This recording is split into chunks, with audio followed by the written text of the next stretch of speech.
Hello, welcome to video 3.6b Slant Asymptotes. Again, review from Algebra 2 and Pre-Calc. So although it's new for us right now this year, a slant or oblique asymptotes, it is Algebra 2 Pre-Calc review. Okay, it only occurs when you have a rational function, y equals a polynomial over a polynomial, where the degree of the numerator is 1 more than the degree of the denominator. If it's 2 more, there's no slant asymptote. To find the equation of the slant asymptote, you're going to divide the numerator by the denominator, and the slant asymptote is going to be y equals the quotient you get. You're going to ignore the remainder. Now, there's two kinds of division. There's synthetic division and long division. Obviously, synthetic division is a lot easier and faster, but synthetic division can only be used if the denominator is a linear binomial. So it has to be a binomial, and it has to be degree 1. So the best time to use synthetic is if your denominator is x plus or minus a constant. You could use synthetic division if you were dividing by 2x plus 3. It's very complicated. You have to factor out the 2 and look at it as 2 times x plus 3 halves. You have to do synthetic division with 3 halves, and at the end you have to come back and deal with the fact that you took out the 2. Honestly, not worth it. Okay, long division, of course, the key thing is that you have to have both of the numerator and denominator, or what you can call the dividend and the divisor. Both of them have to be in order of decreasing exponents, and you have to fill in any missing terms. Okay, so here they're already in order. There's no missing terms. So for synthetic division, I just take the coefficients of the numerator, 1, negative 3, and 1. I take the opposite sign here, which is negative 2 instead of 2. Bring down the first coefficient, which is 1. Multiply the 2 together, which is I'll do it your way. This is the fast way, but this is the way you guys are used to doing it here. Okay, so you bring down the 1. Negative 2 times 1 is negative 2. Add that to negative 3, you get negative 5. Multiply, you get positive 10. Add, you get 11. The only step I'm not doing in my table right here is I'm not doing this step. I'm going, whoa, get this. I'm multiplying by negative 2 and adding it to negative 3 all in one step. Isn't that amazing? And then I'm multiplying negative 2 by negative 5, holding that number 10 in my head and adding it to 1 to get 11. Anyways, if you did long division, you'd have this. You'd ask yourself, x times what gives x squared? X times x gives x squared. You multiply the x times x plus 2. You get x squared plus 2x. Remember, you are subtracting this, just like long division. X squared minus x squared is gone. Negative 3x minus 2x is negative 5x. The first place I'm going to look, if you have negative 1x here, you add it instead of subtract it. Bring down the next term, which is plus 1. X times what gives negative 5x times negative 5. Negative 5 times x plus 2 is negative 5x minus 10. We're going to subtract that. So that becomes negative 5x plus 5x is gone, and 1 plus 10 is 11. So either way, you get your quotient of x minus 5, your remainder of 11. Here your remainder is 11. This will be the constant term. This will be the coefficient of the x to the 1, or the linear coefficient. So there's your x minus 5, which is your quotient, and then plus your remainder over the divisor. However, our slant asymptote is just y equals the quotient. Reason being is we are talking about the far right and far left end behavior, and of course, as the limit as x goes to infinity of the remainder over the divisor becomes 11 over infinity, which goes towards 0. So it's just y equals the slant asymptote. Ignore the remainder. Okay, so this is like number 14. And of course, the directions at this point are analyze and sketch a graph of the function, label any intercepts, relative extrema, points of inflection, and asymptotes. And of course, I'm going to pick out the ones that have a slant asymptote, which is when the degree of the top is 1 more than the degree of the bottom. You'll notice none of these have slant asymptotes, right? Over here, number 13 does. Degree of the top is 1 more than degree of the bottom. Same thing with 14, same thing with 15, same thing with 16. And then there's no fractions anymore, so there's no slant asymptotes anymore. Okay, so We have x cubed over x squared minus 4. Degree of the top is 1 more than degree of the bottom. Hence, we're going to have a slant asymptote. We're going to need to do long division. We're going to put our terms in decreasing order, which they already are, but we're going to have to fill in any missing terms. And I have to use long division here because this is not linear. You cannot use synthetic on with a quadratic divisor. So we have x cubed, and I got to fill in all the missing terms, plus 0x squared plus 0x plus 0, x squared minus 4, I got to fill in the missing term, x to the 2 plus 0x to the 1 minus 4. X squared times what gives x cubed? X squared times x gives x cubed. Multiply x by this, you will get x cubed plus 0x squared minus 4x. Remember, you are subtracting each one of these terms. So x cubed minus x cubed is gone. 0x squared minus 0x squared is 0x squared. And 0x plus 4x is plus 4x.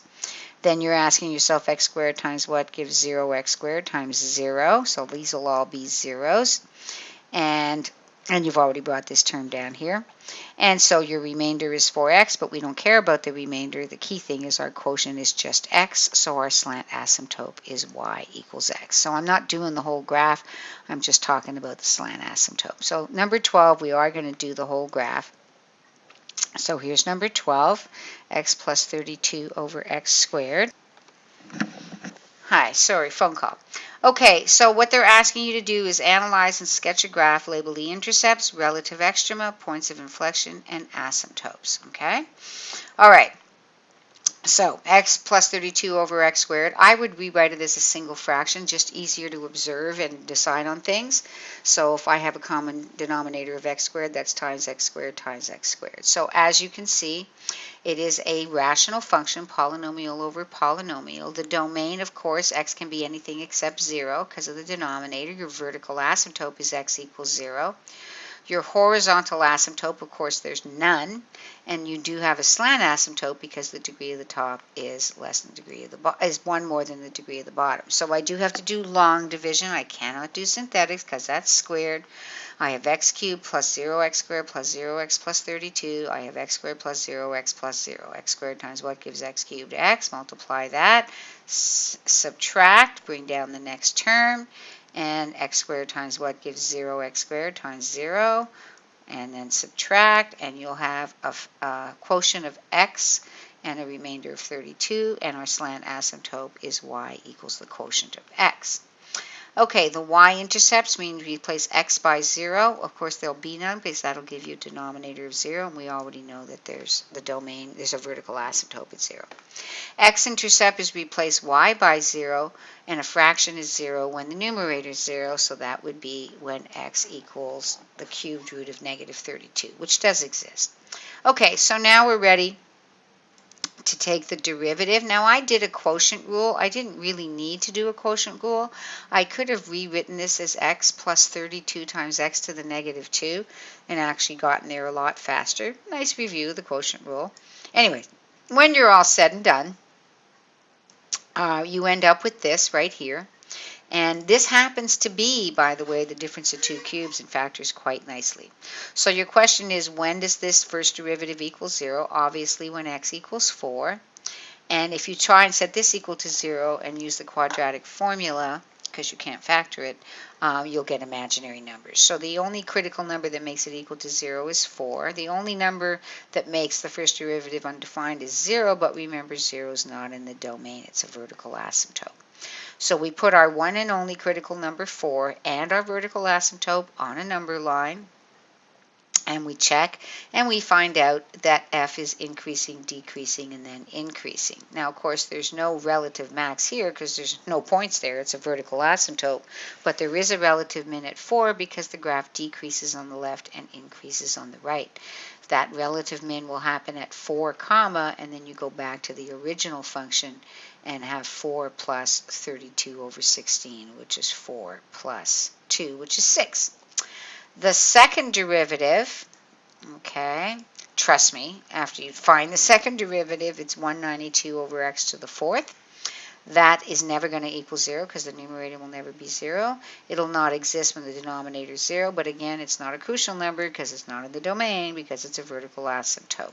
So I actually only have the vertical asymptote to put on my number line, and when I check it out, of course, no matter what I plug in, since that exponent is even and that's positive, I'm going to get positive on both sides, so the graph is concave up on both sides. Now the trick is to put everything together. So here's our one and only x-intercept. Here's our vertical asymptote. Here's our slant asymptote. I know that on either side of, I know the graph is concave up the whole time. I know there's a relative min at 4, 6 with a horizontal asymptote there. It decreases and increases and is concave up. Make sure your graph approaches the actual asymptotes. If you draw this, then your graph is not approaching your asymptote. It's just getting further and further away. I will take off points. Again, here it's got to go through that point. It's concave up the whole time, and it's got to approach both of those asymptotes. Okay? Number 58, now the directions here changed a little bit. 58 says use a graphing utility to graph the function and determine the slant asymptote of the graph. I'm not going to bother with the rest of those directions. So if you graph this on your calculator, you will see the following. It's barely noticeable that there is a slant asymptote right here. Obviously, there's a vertical asymptote at x equals 5. But you know there's a slant asymptote because the polynomial on the top's degree is 1 more than the polynomial on the bottom.